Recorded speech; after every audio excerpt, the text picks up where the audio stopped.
हर्षल से कैसे अलग है वायनाड की ग्रे राइनो लैंडस्लाइड, जब खतरे के बावजूद मलबे में दब गए सारे नियम। उत्तराखंड के हर्षल और केरल के वायनाड में हुए भूस्खलन की घटनाओं ने एक बार फिर यह सवाल खड़ा कर दिया है कि क्या हम प्रकृति की चेतावनियों को गंभीरता से ले रहे हैं। हालांकि दोनों घटनाएं भूस्खलन से जुड़ी हैं, लेकिन इनके कारण, परिस्थितियां और जोखिम अलग अलग हैं। खासकर वायनाड की त्रासदी को विशेषज्ञों ने ग्रे राइनो आपदा का उदाहरण बताया। ग्रे राइनो ऐसा खतरा होता है जो सामने साफ दिखाई देता है, जिसकी चेतावनी पहले से मौजूद होती है, लेकिन फिर भी समय रहते उस पर पर्याप्त कार्रवाई नहीं की जाती। यानी यह कोई अचानक आने वाली या अप्रत्याशित आपदा नहीं होती, बल्कि लापरवाही और अनदेखी का परिणाम बन जाती है। केरल के वायनाड क्षेत्र में लगातार हुई भारी बारिश के कारण पहाड़ों की मिट्टी कमजोर हो गई। वैज्ञानिक लंबे समय से इस इलाके को भूस्खलन के लिए संवेदनशील बताते रहे थे। कई रिपोर्टों में अनियंत्रित निर्माण, जंगलों की कटाई, सड़क परियोजनाओं और पर्यावरणीय नियमों की अनदेखी को बड़े खतरे के रूप में चिन्हित किया गया था। इसके बावजूद पर्याप्त रोकथाम और सख्त निगरानी नहीं हो सकी। नतीजा यह हुआ कि भारी मात्रा में मलबा गांवों पर टूट पड़ा और बड़ी संख्या में जान माल का नुकसान हुआ।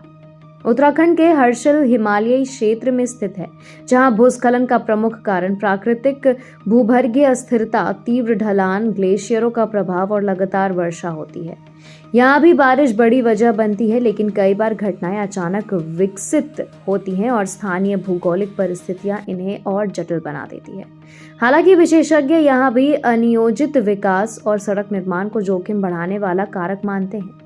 वायनाड की त्रासदी को इसलिए ग्रे राइनो कहा गया क्योंकि वहां खतरे की आशंका पहले से ही दर्ज थी और कई वैज्ञानिक चेतावनियां उपलब्ध थी।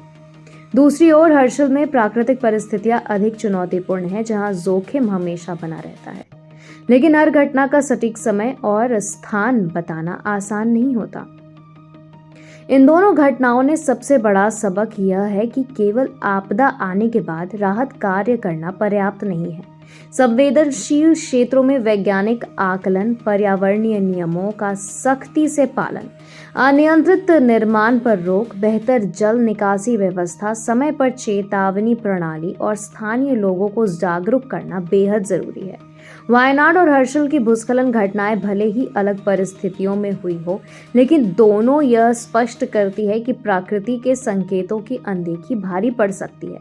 यदि वैज्ञानिक चेतावनियों को समय रहते गंभीरता से ले लिया जाए और विकास और पर्यावरण के बीच संतुलन बनाया जाए, तो ऐसी त्रासदियों से होने वाले नुकसान को काफी हद तक कम किया जा सकता है।